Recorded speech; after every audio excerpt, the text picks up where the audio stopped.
Bonjour à toutes et à tous, petite vidéo, elle sera pas très longue sur le dernier film en date de Gerard Butler disponible sur Amazon Prime Video, Last Seen Alive, en français La Disparue.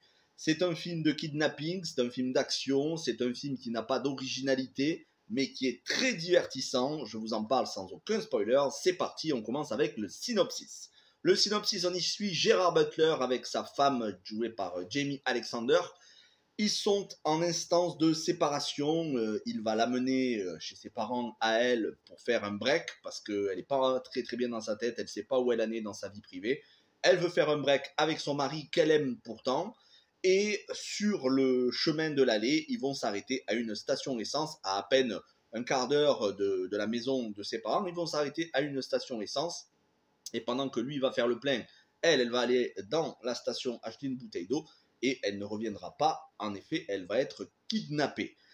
Gerard Butler, donc son mari, va s'inquiéter. Au bout de quelques minutes, il va commencer vraiment à s'inquiéter. Il va retourner la station essence dans tous les sens pour trouver sa femme. Pas de traces de sa femme. Il va appeler la police, qui vont venir sur place. Le gérant de la station va se montrer assez récalcitrant. Puis ensuite, on va s'apercevoir qu'il a menti. Il y a des images de caméra. Et sur ces images de caméra, on voit sa femme suivre volontairement quelqu'un. Et ensuite, plus de traces d'elle. Gerard Butler va d'abord, dans un premier temps, faire confiance à la police tout en allant voir ses beaux-parents pour les avertir de ce qui se passe.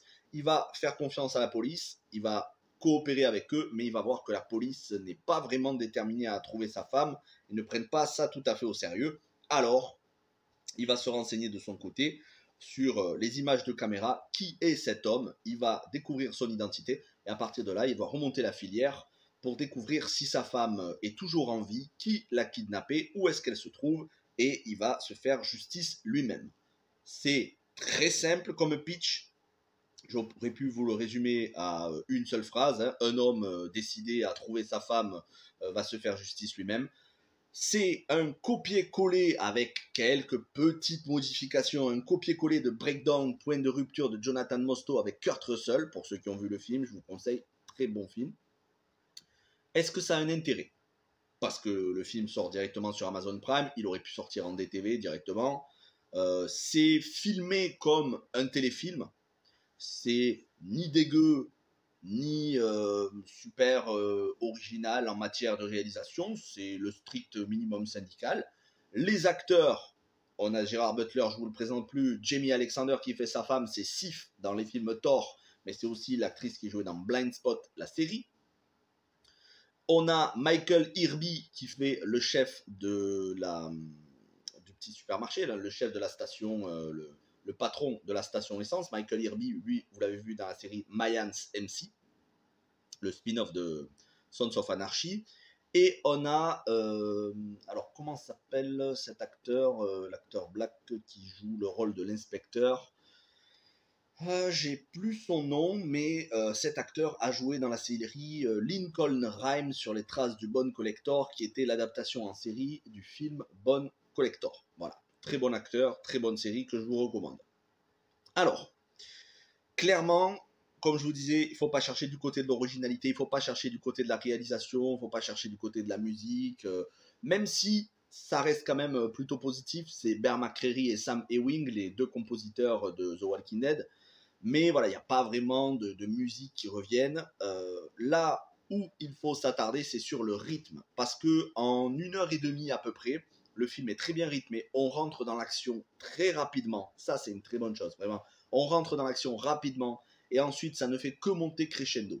Et malgré le manque d'originalité, on arrive à s'attacher un peu aux personnages. On arrive à s'inquiéter pour les personnages.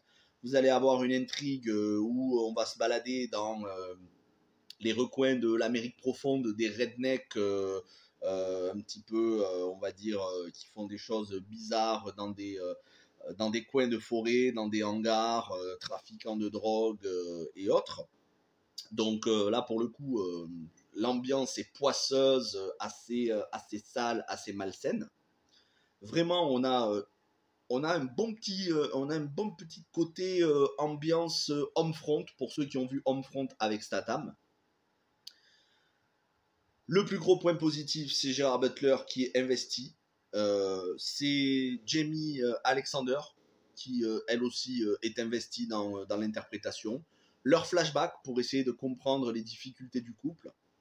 Mais c'est surtout la dernière demi-heure où on s'inquiète réellement pour les personnages. On se dit, on rentre petit à petit dans le cauchemar.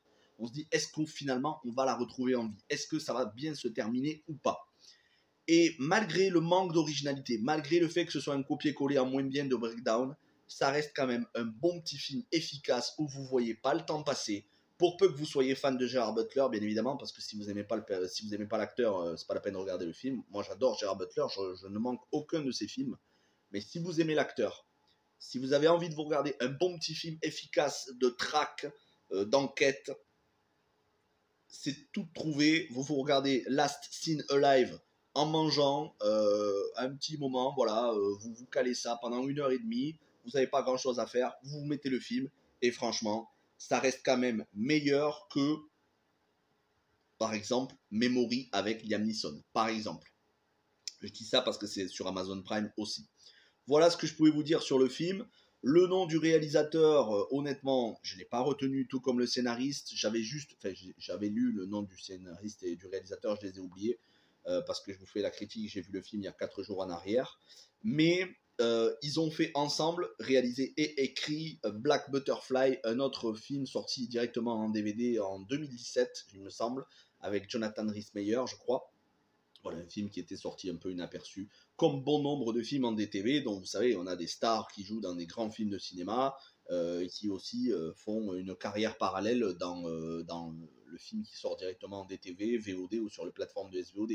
Donc, pas forcément une grande réalisation, pas un réalisateur très connu, mais un duo à l'écran, Gerard Butler, Jamie Alexander, solide, tout comme l'inspecteur qui joue, l'acteur, encore une fois, j'ai oublié le nom, mais ça reste solide, l'intrigue est palpitante, et il y a du rythme du début jusqu'à la fin, donc je vous le recommande. Voilà ce que je pouvais vous dire sur Last Scene Alive, je vais m'arrêter là, il n'y a pas besoin d'aller plus loin.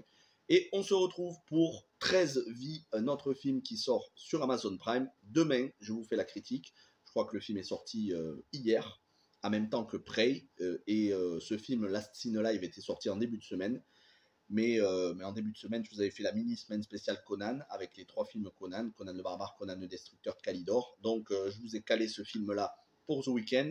Et demain, on se retrouve pour 13 vies, le nouveau film de Ron Howard, inspiré d'une histoire vraie, basé sur une histoire vraie. Merci à toutes et à tous, portez-vous bien, et ciao tout le monde.